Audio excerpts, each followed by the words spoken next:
70 वर्षांच्या मनोरमाताई एका बेंचवर बसून आपल्या नशिबाला दोष देत होत्या. तेवढ्यात एक 10 वर्षांचा गोंडस मुलगा आपली छोटी सायकल चालवत उद्यानात आला आणि सायकलवरून खाली उतरून इकडे तिकडे फिरू लागला. तेव्हा त्या मुलाची नजर मनोरमाताईंकडे गेली. तेव्हा तो धावतच मनोरमाताईंजवळ गेला आणि म्हणाला, आजी तू इथे का बसली आहेस? त्या मुलाच्या तोंडून मनोरमाताईंनी आजी हे नाव ऐकल्यावर त्यांच्या डोळ्यातून पाणी आले. कारण आजपर्यंत कोणीच त्यांच्याजवळ इतक्या प्रेमाने बोललेलं नव्हतं. पण मनोरमाताई काहीच बोलल्या नाहीत. तेव्हा त्या मुलाने त्यांचा हात पकडला. जसं त्याने हात पकडला तसं तो म्हणाला, आजी तुला तर खूप ताप आला आहे. त्या मनोरमाताईंनी लगेच त्या मुलाच्या हातून आपला हात सोडून घेतला आणि म्हणाला, नाही बाळा, तू माझा हात पकडू नकोस, नाहीतर तू सुद्धा आजारी पडशील. काही हरकत नाही आजी, माझी आई डॉक्टर आहे, ती लगेचच मला बरं करेल. आणि आजी तू पण चल ना माझ्या घरी, माझी आई तुला सुद्धा लगेच बरं करेल. तो मुलगा मनोरमाताईंच्या हाताला पकडून खेचतच म्हणत होता. तेव्हा मनोरमाताई म्हणाल्या, अच्छा बाळा तुझं नाव काय आहे? तेव्हा तो मुलगा म्हणाला, अगं आजी तू किती विसरभोळी आहेस, तू तर माझे नाव ठेवले होतेस आणि तूच विसरून गेलीस. मनोरमाताईंना त्यांचे बोलणे काहीच समजत नव्हतं की हा मुलगा असे का बोलत आहे. तेव्हा तो मुलगा हसतच म्हणाला, आजी कदाचित तुझं वय जास्त झालं आहे, त्यामुळे ती विसरली असेल. मी तर तुझा नातू देवांश आहे, तू मला एवढ्या लवकर कशी विसरलीस? असं बोलून तो मुलगा मनोरमाताईंना खेचतच आपल्या घराकडे घेऊन जाऊ लागला. तेव्हा मनोरमाताई म्हणाल्या, बाळा असे कोणालाही आपल्या घरी घेऊन जात नाही, तुझे आई बाबा तुला शोधत असतील, बाळा तू पटकन तुझ्या घरी जा.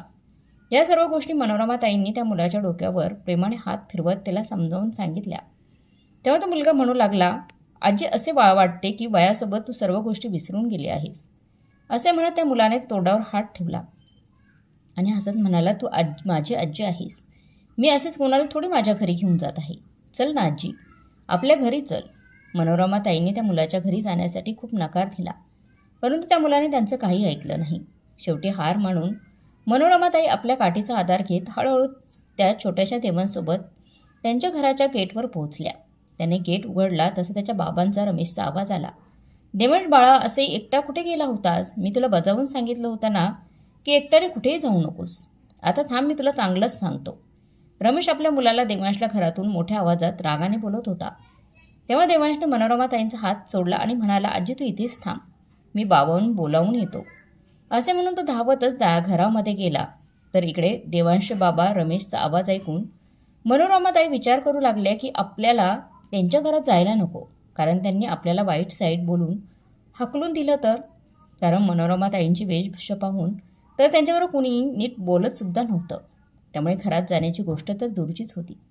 मग त्या विचार करू लागल्या की देवांश तर अजून खूप लहान आहे, त्यामुळे त्याला कुठे माहीत आहे की कोण स्पृश्य आहे आणि कोण अस्पृश्य आहे, त्यामुळे आपल्याला त्यांच्या घरात नको. असा विचार करून मनोरमाताई आपल्या हातातील काठीचा आधार घेऊन त्यांच्या घराच्यापासून दूर जाऊ लागल्या. इकडे देवांश जसा त्यांच्या घरात आतमध्ये गेला तसं त्यांनी आपल्या बाबांना हात पकडला आणि म्हणाला, बाबा बाहेर चला ना, मला तुमची आजीबरोबर भेट घडवून द्यायची आहे, चला ना बाबा. देवांशचे बोलणे ऐकून रमेश म्हणाला, बाळा तू पुन्हा एकदा खोडकरपणा करू लागला आहेस. मी तुला किती वेळा सांगितलं आहे ना की तुझी आजी देवाघरी गेली आहे, पण तू असं ऐकणार नाहीस. आता तुझी चांगली धुलाई करावी लागेल. असे म्हणत रमेशने प्रेमाने देवांशला उचलून घेतले. तेव्हा देवांश म्हणाला, नाही बाबा, बघा ना आजी बाहेर उभी आहे, तिला खूप ताप आला आहे, अगोदर तुम्ही बाहेर येऊन तर बघा. देवांशने खूप हट्ट केल्यावर रमेश बाहेर येऊन पाहू लागला, तर त्याला कुणीही दिसलं नाही. तेव्हा तो म्हणाला, बाळा इथे तर कुणीही नाही. बाबा इथे माझी आजी होती, मी तिचा हात पकडून तिला इथपर्यंत आणलं होतं, ती इथेच उभी होती, मी खरं बोलत आहे. ठीक आहे बाळा, काही हरकत नाही, पण तू रडू नकोस, उद्या माझ्या मुलाचा वाढदिवस आहे, त्यामुळे देवांश बाळा तुला काय हवं आहे? परंतु देवांश एकच गोष्ट बोलत होता, आजी इथेच उभी होती, मला आजी हवी आहे. तेव्हा रमेश थोड्या मोठ्या आवाजात म्हणाला, आता रडणं खूप झालंय हा बाळा, आता शांतपणे घरात जाऊन झोप. बाबांच्या अशा ओरडण्याने रडतच छोटा देवांश झोपी गेला. संध्याकाळी जेव्हा देवांशची डॉक्टर आई घरी आली तेव्हा देवांशला असे उदास पाहून ती म्हणाली, अरे बाळा आज असं तोंड पाडून का बसला आहेस? काय झालं? बाबा तुला ओरडले का? तेव्हा रडतच देवांशने आपल्या आईला मिठी मारली आणि म्हणाला, आई बाबा मला ओरडले, बाबा खूप वाईट आहेत, मी त्यांच्याबरोबर कट्टी घेतली आहे. तेव्हा रमेश हसतच म्हणाला, अच्छा, माझ्या बाळाने माझ्याबरोबर कट्टी घेतली आहे, बघू तरी ते दे जरा. तेव्हा देवांश म्हणाला, जा, मी तुमच्याबरोबर बोलणार नाही. जोपर्यंत तुम्ही माझ्या आजीला घेऊन येणार नाही तोपर्यंत मी तुमच्याबरोबर बोलणार नाही. अरे बाळा, मी तुला किती वेळा सांगितलं आहे की तुझी आजी आता नाही राहिली. तुझी आजी आता देवाघरी गेली आहे, त्यामुळे ती आता पुन्हा येणार नाही. बाबा, आजी माझी इथेच होती. तेव्हा डॉक्टर सरिता रमेशकडे आश्चर्याने पाहू लागली. तेव्हा रमेश म्हणाला, अगं हा सकाळी पाऊस थांबल्याबरोबर गुपचूप घरातून बाहेर गेला होता. तेव्हा मी याला ओरडलं, तेव्हापासून याला माझा राग आला आहे आणि सकाळपासून याने आजीच्या नावाने रडगाणं चालू केलं आहे.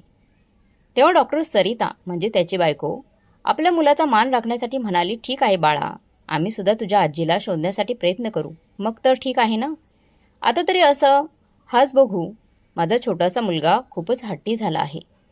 आपल्या आईचे असे बोलणे ऐकून देवांश खुश होऊन पुन्हा एकदा आपल्या आईला मिठी मारू लागला आणि रात्री आपल्या आजीविषयी चर्चा करत झोपी गेला. तो झोपल्यानंतर डॉक्टर सरिता आणि रमेश दोघे विचारात पडले की मुलं कधीही खोटं बोलत नाहीत. मग तो हा काय बोलत होता सकाळी? पण ही गोष्टसुद्धा शक्य नाही आहे की त्याची आजी जिवंत आहे. शेवटी ते दोघेही आपल्या मुलाला झालेला भ्रम आहे असे मानून झोपी गेले. सकाळी जेव्हा देवांश उठला तेव्हा रमेश आणि डॉक्टर सरिता दोघांनीही आपल्या मुलाला मोठ्या प्रेमाने वाढदिवसाच्या शुभेच्छा दिल्या आणि त्याला सकाळी सकाळी आंघोळ घालून स्वच्छ असं तयार करून मंदिरात दर्शनासाठी घेऊन गेले. आज रमेश आणि डॉक्टर सरिता दोघांनीही आपापल्या ऑफिसमधून सुट्टी घेतली होती. रमेश आणि डॉक्टर सरिता देवांशच्या वाढदिवसाच्या दिवशी जवळपासच्या मंदिरात आजूबाजूला असणाऱ्या मंदिरात त्याला आठवणीने घेऊन जात असायचे. कारण मोठ्या परिश्रमाने आणि खूप नवसाने त्यांना हा मुलगा झाला होता. त्यामुळे दरवर्षी ते अंबा मातेचं दर्शन करून तिचे आभार मानत असत आणि गरिबांना जेवणाचं वाटप करत असत. आज सुद्धा त्यांनी सर्वात अगोदर अंबा मातेची पूजा केली, दर्शन केलं आणि त्या दोघांनी मिळून ते जेवण तयार केलं होतं. ते जेवण गरिबांना वाटले. मग काही वेळ त्या मंदिराच्या प्रांगणामध्ये बसले होते. तेव्हा देवांश तिथे खेळू लागला. तेव्हाच एक वयोवृद्ध महिला तिथे पडलेले झाडाची पाने एका झाडूने गोळा करत होती. तेव्हा देवांशची नजर त्या महिलेवर पडली. तेव्हा तो लगेच धावत त्या महिलेजवळ गेला. अरे आजी, तू कुठे गेली होतीस?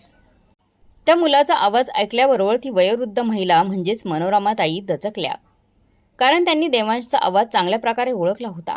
तेव्हा देवांश म्हणाला, अगं आजी, तू काल कुठे गेली होतीस? तू गेल्यानंतर मी किती रडलो. तू तिथे थांबलीच नव्हतीस. तू खूप वाईट आहेस. तू प्रत्येक वेळेला मला सोडून जातेस. तेव्हा देवांश धावतच रमेश आणि डॉक्टर सरिता त्यांच्याजवळ गेला आणि त्यांचा हात पकडत त्यांना मनोरमाताईंजवळ घेऊन आला आणि म्हणाला, हे बघा बाबा, तुम्ही काल म्हणत होतात ना की माझी आजी नाही आहे. ही बघा माझी आजी. आई बघ ना, आजीची तब्येत बरी नाहीये. तिला खूप ताप आलेला आहे. आई, आजीला बघ ना. असं म्हणत देवांशने मनोरमाताईंचा हात आपल्या आईच्या डॉक्टर सरिताच्या हातात दिला. तेव्हा डॉक्टर सरिता पाहू लागली तर खरंच मनोरमाताईंना खूप ताप आलेला होता. तेव्हा तेथील आवाज ऐकून मंदिरातील पुजारी सुद्धा तिथे आला आणि म्हणाला की अरे बाळा, ही महिला तर खूप दुःखी आहे. ही कधी कधी इथे येते आणि इथे एका बाजूला बसून कितीतरी तासनतास रडत राहते. तिचे मन ठीक नसेल तेव्हा ती अशीच मंदिराच्या आजूबाजूला पडलेल्या कचरा साफ करत राहते. पण तिच्याकडे पाहून असं वाटत होतं की बिचारीचं या जगामध्ये कुणीही नाही. असे बोलून मंदिरातील पुजारी आरतीसाठी निघून गेला. तेव्हा देवांश म्हणाला, आई, आजीला औषध दे ना. तिला लवकर बरं वाटेल तर ती माझ्याबरोबर खेळेल. कारण तुम्ही लोक तर तुमच्या कामाला निघून जाता. घरात मी एकटाच राहतो. माझ्या आजीला घरी घेऊन चला ना. सरिता तसेही एक डॉक्टर होती. मनोरमाताईंची अशी अवस्था पाहिल्यानंतर ती त्यांना आपल्या घरी घेऊन गेली आणि एक ग्लास दुधाबरोबर त्यांनी औषधे खाण्यासाठी दिली. थोडा वेळ आराम केल्यानंतर मनोरमाताई त्यांच्या घरातून जाऊ लागल्या. तेव्हा देवांश मनोरमाताईंचा हात पकडत म्हणाला, आजी, तू कुठे जात आहेस? प्लीज आजी, आता तू कुठेही जाऊ नकोस. असं म्हणत देवांशने मनोरमाताईंना मिठी मारली. तेव्हा त्याची आई सरिता आणि रमेश मनोरमाताईंना म्हणाला, तुम्ही आता कुठेही जाऊ नका, कारण तुम्ही अजूनही पूर्ण बरे झालेले नाहीत. तेव्हा मनोरमाताई म्हणाल्या, बाळा, माझं काय आहे? मी कुठेही जाऊन राहीन. तुम्ही लोकांनी एका अनोळख्या व्यक्तीसाठी एवढं काही केलं. या जगात असं कोणी कोणासाठी करतं का? सर्व लोक माझी अशी अवस्था पाहून माझ्यापासून दूर पळून जातात. तुम्ही लोकांनी माझ्यासाठी एवढं केलं. देव तुम्हाला नेहमी सुखी ठेव. मनोरमाताई आतमध्ये बाहेर जाऊ लागल्या. तेव्हा सरिता म्हणाली, नाही आई, जोपर्यंत तुम्ही चांगल्या प्रकारे बऱ्या होत नाहीत तोपर्यंत तुम्ही कुठेही जाऊ शकत नाहीत. तसेही देवांश तुम्हाला आजी म्हणत आहे.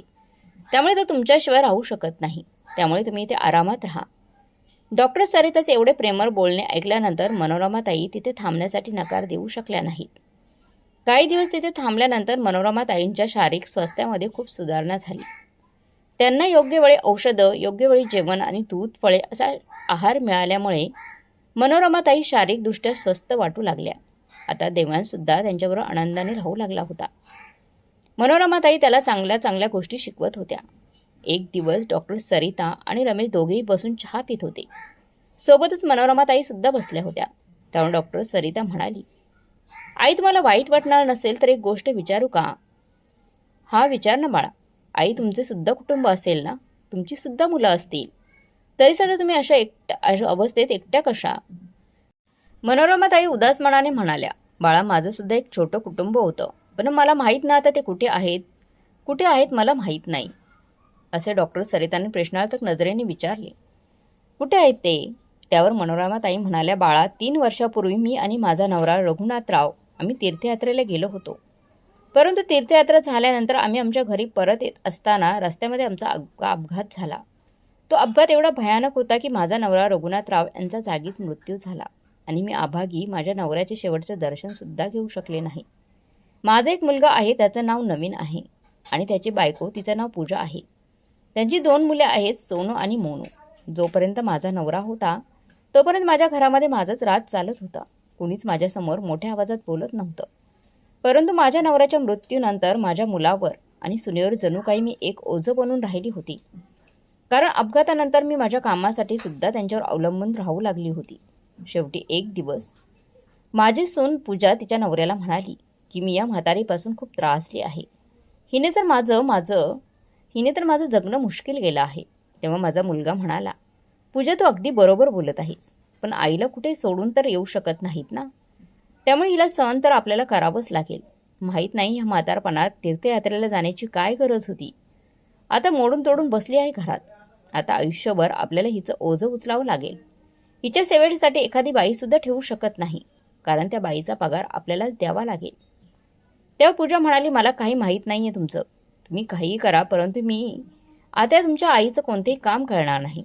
त्यामुळे माझ्याकडून एखादी बाई त्यांची सेवा करण्यासाठी ठेवा.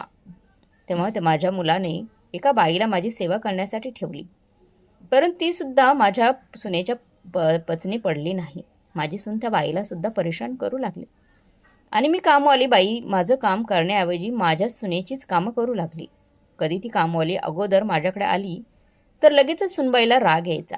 खरं तर माझी सेवा करण्याचे फक्त कारण होते, पण सुनबाई तर त्या कामवालीकडून दिवसभराची तिचीच कामं करून घेत असायची. शेवटी ती कामवाली बाई माझ्या सुनेची अशी नाटकं पाहून काम सोडून गेली. तिने खोटं सांगितली की मला 2-3 दिवसांची सुट्टी हवी आहे, परंतु पुन्हा कधी आलीच नाही. ज्या दिवशी कामवाली काम सोडून गेली त्या दिवशी माझ्या रूममध्ये कोणीही जेवण घेऊन आले नाही. भुकेने व्याकुळ होऊन माझ्या सुनेला मी आवाज देत होती, परंतु कोणीही माझा आवाज ऐकला नाही. शेवटी मी कशी तरी पडत झडत किचनमध्ये पोहोचली.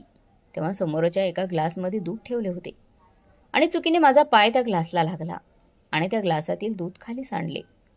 त्या आवाजाने माझी सून धावतच तिच्या रूममधून किचनमध्ये आली आणि जोरात ओरडू लागली. ओरडू लागली, या म्हातारीने तर आमचं जगणं मुश्किल केलं आहे. तिने अगोदर त्या कामवालीला परेशान करून पळून लावली आहे कामवालीला, आणि आता सर्व दूध खाली सांडले. दिवसेंदिवस ही आमचा खर्चच वाढवत आहे. आज तर हिला मी सोडणार नाही. असं बोलत तिने मला धक्के मारत माझ्या रूमपर्यंत आणली आणि माझ्या रूमच्या दरवाजातूनच मला आतमध्ये ढकलून दिली. परंतु त्या परिस्थितीमध्ये मला आधार देणारं कुणी नव्हतं. ती पूर्ण रात्र मी वेदनेने विवळत होती, पण कुणीही मला पाहण्यासाठी आलं नाही. दुसऱ्या दिवशी सकाळी मी उठून रूम बाहेर जाऊ लागली तेव्हा माझ्या डोळ्यासमोर अंधारी आली आणि मी तिथेच बेशुद्ध होऊन पडली. जेव्हा मला शुद्ध आली, माझे डोळे उघडले, तेव्हा मी एका सरकारी हॉस्पिटलमध्ये ॲडमिट होती. मी तिथल्या एका नर्सला विचारलं की मी इथे कशी आली आहे. तेव्हा ती म्हणाली की तुमचा मुलगा आणि सून तुम्हाला इथे घेऊन आले होते, पण माहीत नाही आता ते कुठे गेले आहेत. जोपर्यंत मी हॉस्पिटलमध्ये होती तोपर्यंत मला कुणीही पाहायला सुद्धा आले नाही. पूर्ण 1 महिना मी हॉस्पिटलमध्ये ॲडमिट होती. हॉस्पिटलमधून डिस्चार्ज मिळाल्यानंतर मला कुणीही घेण्यासाठी आलं नाही. शेवटी मी कसं तरी माझं सामान घेतलं आणि हॉस्पिटलच्या बाहेर पडली. त्यांनी माझ्या बॅगेमध्ये काही फाटलेले कपडे, माझ्या नवऱ्याचा एक जुना फोटोही ठेवला. तेव्हापासून मी इकडे तिकडे भटकत आहे. मुलासाठी आम्ही सर्व काही कुर्बान केले, परंतु मुलाला एक म्हातारी आई सांभाळणं सुद्धा जड झालं आहे. हे बोलताना मनोरमा ताईंच्या डोळ्यात पाणी आले. तेव्हा डॉक्टर सरिता आणि रमेश दोघांच्याही डोळ्यात पाणी आले. तेव्हा छोटा देवांश मनोरमा ताईंच्या डोळ्यातील अश्रू पुसत म्हणाला, आजी, तू का रडत आहेस? मी आहे ना तुझ्याजवळ. असं म्हणून तो मनोरमा ताईंच्या मांडीवर येऊन बसला. तेव्हा डॉक्टर सरिता मनोरमा ताईंना म्हणाली, हो आई, तुम्ही अजिबात चिंता करू नका. आम्ही लोक आहोत ना. आम्ही सुद्धा तुमच्या मुला आणि सुनांप्रमाणेच आहोत. हळूहळू वेळ निघून गेली. आता मनोरमा ताई डॉक्टर सरिता आणि रमेशच्या घरामध्ये खूप चांगल्या प्रकारे राहू लागल्या होत्या. त्या कुठेही फिरायला गेल्या तरी सुद्धा ते दोघे फिरायला कुठे गेले तर मनोरमा ताईंना ते आपल्याबरोबर घेऊन जात होते. त्या दोघांना आता असेच वाटू लागले होते की एका मोठ्या माणसानेच च्या आशीर्वाद सतत आम्हाला मिळत आहे. त्यामुळे सर्वजण एकमेकांबरोबर मोठ्या आनंदाने राहत होते. एक दिवस अचानक मनोरमा ताईंनी रमेश आणि डॉक्टर सरिताला आपल्या जवळ बोलावून घेतले आणि आपल्या नवऱ्याच्या प्रतिमेच्या पाठीमागे ठेवलेली काही कागद बाहेर काढत म्हटली, कागदपत्रे बाहेर काढत म्हणाली, बाळा, आज मी तुम्हाला लोकांना काहीतरी देणार आहे. तेव्हा आश्चर्यचकित होऊन डॉक्टर सरिता म्हणाली, हे काय आहे आई? बाळा, हे जमिनीचे कागदपत्र आहेत. ही जमीन माझ्या नवऱ्याने तीर्थयात्रेला जाण्या अगोदर खरेदी केली होती. मी विचार केला होता की तीर्थयात्रेवरून घरी आल्यानंतर मुलांना सरप्राईज देईल, परंतु येताना रस्त्यामध्येच आमचा अपघात झाला आणि माझा नवरा तर देवाला प्रिय झाला. खरं तर हे पेपर मी माझ्या सुनेला आणि मुलाला देणार होती, परंतु त्यांच्या माझ्याबरोबरचे वागणे आणि त्यांची वागणूक पाहून मी हे पेपर माझ्या नवऱ्याच्या फोटोच्या फ्रेमच्या पाठीमागे लपवून ठेवले होते, कारण मुलाला आणि सुनेला या कागदपत्रांविषयी समजू नये म्हणून. पण त्यांना तर आपल्या बाबांचा फोटोसुद्धा त्या घरामध्ये नको होता, म्हणून त्यांनी माझ्या कपड्यासोबत माझ्या नवऱ्याचा फोटोसुद्धा माझ्या बॅगेमध्ये टाकून ठेवला होता. आता तुम्हीच माझी मुलं आहात, तुम्ही माझी एवढी काळजी घेत आहात, म्हणून मी ही कागदपत्रे मी तुम्हाला देत आहे. प्लीज बाळांनो, तुम्ही हे घेण्यासाठी नकार देऊ नका. नाही आई, आम्ही पण हे घेऊ शकत नाही. नाही बाळा, मी हे तुमच्या उपकाराच्या बदल्यात देत नाहीये. मी आता माझा मुलगा आणि सून तुम्हालाच मानत आहे, त्यामुळे माझं प्रेम समजून हे कागदपत्र तुमच्याजवळ ठेवा. तेव्हा डॉक्टर सरिता आणि रमेश काही वेळासाठी शांत झाले आणि म्हणाले, कारण त्या जमिनीची किंमत आज कमीत कमी 50 लाख रुपये होती. कारण जेव्हा मनोरमा ताईंच्या नवऱ्याने ती जमीन खरेदी केली होती, त्या जमिनीच्या आजूबाजूला कोणत्याही प्रकारची डेव्हलपमेंट झालेली नव्हती त्यावेळेस. परंतु आता 3 वर्षामध्ये ती जमीन नवीन बनवलेल्या हायवेच्या बाजूला येत होती, म्हणून त्या जमिनीचे भाव गगनाला भिडले होते. त्यामुळे अशा प्रकारची जमीन आमच्यासारख्या सर्वसामान्य माणसाला खरेदी करणे शक्य नाही. म्हणून ते नवरा बायको दोघे म्हणाले, आई, आम्ही ही जमीन नाही घेऊ शकत. आम्ही तुमची सेवा कोणत्या लोभापोटी केलेली नाही. प्लीज आई, आम्ही हे जमिनीचे कागदपत्र नाही घेऊ शकत. तेव्हा मनोरमा ताई एकदम उदास झाल्या. मनोरमा ताईंना अशा उदास आणि दुःखीत झालेलं पाहून डॉक्टर सरिता म्हणाली, अच्छा ठीक आहे आई, तुम्ही परेशान होऊ नका. आम्ही तुमचा मान राखतो, पण तुम्हाला सुद्धा आमची एक गोष्ट मान्य करावी लागेल.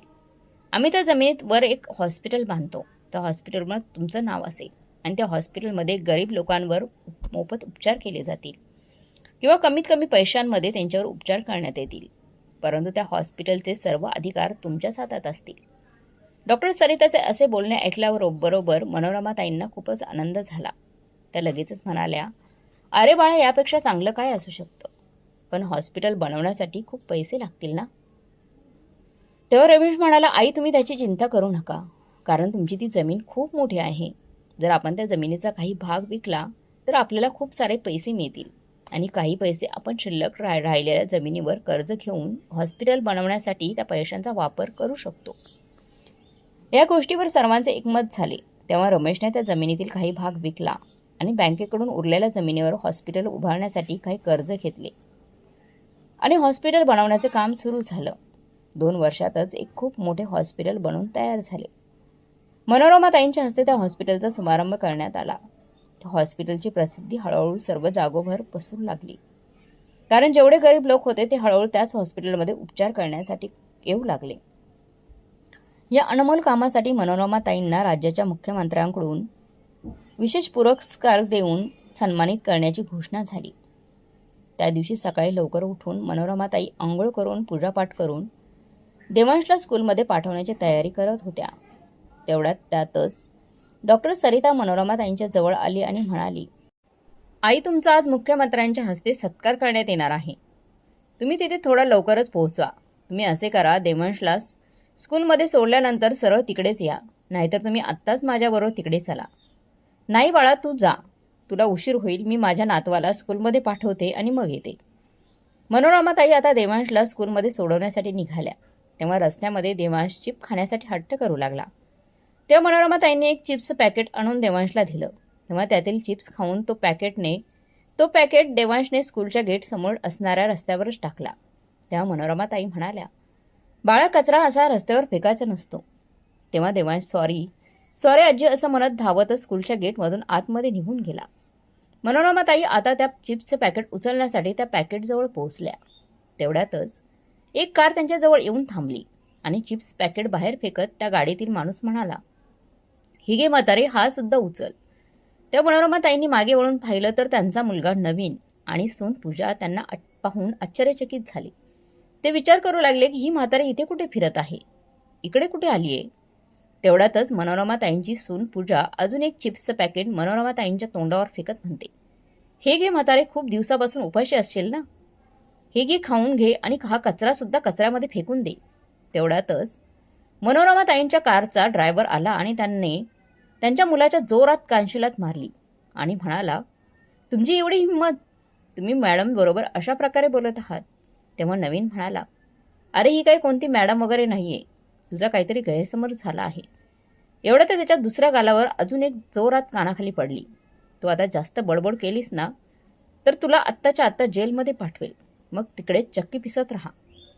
तेव्हा मनोरमाताई म्हणाल्या, अरे बाळा, काय याच्या नादी लागला आहेस, चल आपल्याला उशीर होत आहे.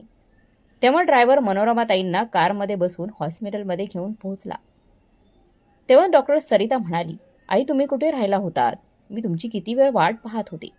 चला, लवकरच मीटिंग सुरू होणार आहे. सर्व लोक तुमचीच वाट पाहत आहेत. मनोरमाताई मीटिंगमध्ये पोहोचल्या. अजून मीटिंग चालूच होती. तेवढ्यातच अचानक नर्स डॉक्टर सरितांना बोलवण्यासाठी आली. मॅडम, एक इमर्जन्सी केस आली आहे, प्लीज तुम्ही लवकर या. तेव्हा डॉक्टर सरिता लगेच मीटिंग सोडून हॉस्पिटलच्या आतमध्ये आल्या आणि त्यांनी पाहिलं तर एक व्यक्ती खूपच गंभीर अवस्थेमध्ये स्ट्रेचरवर पडला होता. त्याच्या एका पायाला खूपच गंभीर दुखापत झाली होती. तेव्हा डॉक्टर सरिता म्हणाल्या, याचे इमर्जन्सी ऑपरेशन करावे लागेल, कदाचित त्यांचा पायसुद्धा कापावा लागेल. तेव्हा त्या व्यक्तीच्या बाजूच्याच बेडवर पडलेल्या महिला डॉक्टर सरिताचे बोलणे ऐकून रडू लागली आणि म्हणाली, प्लीज डॉक्टर, माझ्या नवऱ्याला वाचवा. आता डॉक्टर सरिता त्या महिलाबरोबर बोलतच होत्या. तेवढ्यातच मनोरमाताई तिथे आल्या. जेव्हा त्या महिलेची नजर मनोरमाताईंवर पडली तेव्हा ती महिला ओरडतच म्हणाली, हे म्हातारे, तुझी इथे येण्याची हिंमत कशी झाली? नक्कीच तू वाईट नजर टाकली असेल, म्हणून माझ्या नवऱ्याची अशी अवस्था झाली आणि आमचा ॲक्सिडेंट झाला. तेव्हा डॉक्टर सरिताने मागे वळून पाहिले तर मनोरमाताई उभ्या राहिलेल्या होत्या तिथे. तेव्हा डॉक्टर सरिता त्या महिलेला म्हणाल्या, तुम्हाला माहीत आहे का, या कोण आहेत? तेव्हा डॉक्टर सरिताचे बोलणे चालू असतानाच मध्येच ती महिला म्हणाली, डॉक्टर, तुम्हाला माहीत नाही, ही महिला खूपच कम नशिबी आहे. अगोदर हिने हिच्या नवऱ्याला खाल्ले आणि आता माझ्या हसत्या खेळत्या कुटुंबाला हिची नजर लागली आहे. तेव्हा डॉक्टर सरिता ओरडतच म्हणाल्या, जर तू आता शांत बसली नाहीस तर तुझ्यासाठी चांगलं होणार नाही. तुला माहीत आहे का ह्या कोण आहेत? ह्या दुसऱ्या तिसऱ्या कोणी नसून ह्या हॉस्पिटलच्या मालकीनबाई आहेत, श्रीमती मनोरमाताई. कदाचित तुम्ही बाहेरून येताना ह्या हॉस्पिटलचं नाव वाचलं नाही. हे ऐकल्याबरोबर ती महिला हैराण झाली. ती महिला म्हणजेच मनोरमाताईंची सून पूजा होती. काही वेळानंतर ती मनोरमाताईंवर हसत होती. अहो डॉक्टर मॅडम, असे कसं होऊ शकतं? तेव्हा डॉक्टर सरिता म्हणाल्या, काय होऊ शकते काय नाही ते अगोदर तुम्ही पैशांची व्यवस्था करा, त्यांच्या ऑपरेशनची व्यवस्था करा. ऑपरेशनसाठी कमीत कमी 2 ते 3 लाख रुपये खर्च येईल. तेव्हा पूजा म्हणाली, पण डॉक्टर, मी एवढ्या लवकर इतक्या पैशांची व्यवस्था कशी करू शकते? पूजाला आता काय करावं काहीच कळत नव्हतं. पण आज मात्र तिने केलेल्या वाईट कर्माची तिला आठवण होत होती. म्हणून तिने लगेचच मनोरमाताईंचे पाय पकडले आणि त्यांची माफी मागू लागली. प्लीज आई, आम्हाला माफ करा आणि तुमच्या मुलाला वाचवा. डॉक्टर सरिता हे सर्व पाहून आश्चर्यचकित होऊन बघत होत्या. मनोरमाताईंकडे पाहू लागली. त्या मनोरमाताई म्हणाल्या, हा माझाच मुलगा आणि सून आहे, त्यामुळे त्यांच्यावर मोफत उपचार व्हायला हवे. तेव्हा डॉक्टर सरिता म्हणाली, हो आई, तुम्ही अजिबात चिंता करू नका, मी लगेच त्यांच्यावर उपचार सुरू करते. त्यानंतर मनोरमाताई तिथून बाहेर आल्या, परंतु त्यांच्या डोळ्यामध्ये एक सुद्धा अश्रू नव्हता. त्या शांतपणे तिथून आपल्या घरी निघून आल्या. संध्याकाळी डॉक्टर सरिता जेव्हा घरी आल्या तेव्हा मनोरमाताईंना पाहून त्या चकित झाल्या, कारण त्यांना वाटत होते की आज आई खूप दुःखी असतील. पण मनोरमाताई त्यांचा मुलगा देवांश बरोबर खूप चांगल्या प्रकारे व्यवस्थितपणे खेळत होत्या. डॉक्टर सरितांना पाहिल्याबरोबर मनोरमाताई समजून गेल्या की त्या त्यांना काय विचारणार आहेत.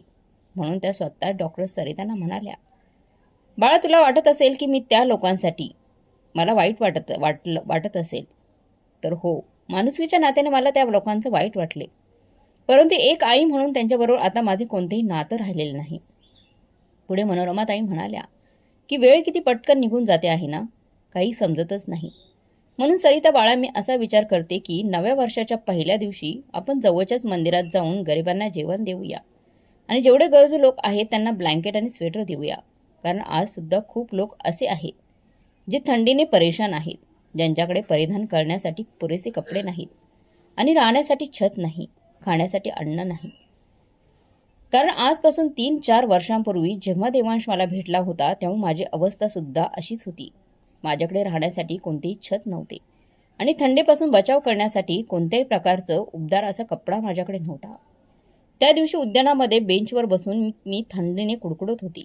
मला ताप होता. जर त्या दिवशी देवांश माझ्याजवळ आला नसता तर कदाचित काही दिवसांमध्ये मी या जगातून निघून सुद्धा गेली असती. असे बोलता बोलता मनोरमाताईंच्या डोळ्यात पाणी आले. तेव्हा डॉक्टर सरिता म्हणाली, अहो आई, तुम्ही भावूक होऊ नका, तुम्ही योग्य तेच बोलत आहात. आपण या नवीन वर्षाच्या पहिल्या दिवशी काहीतरी नवीन करूया. मी आजच दुकानवाल्याबरोबर बोलून ब्लँकेट आणि स्वेटरची ऑर्डर देते. तुम्ही काळजी करू नका, चिंता करू नका. जसे तुम्ही म्हणत आहात तसंच होईल. 10 दिवसानंतर नवीन वर्षाच्या पहिल्या दिवशी देवांश सुद्धा लवकर उठला आणि मनोरमाताईंना म्हणाला, आजी, मी पण आज तुझ्याबरोबर ब्लँकेट आणि स्वेटर वाटण्यासाठी येईन.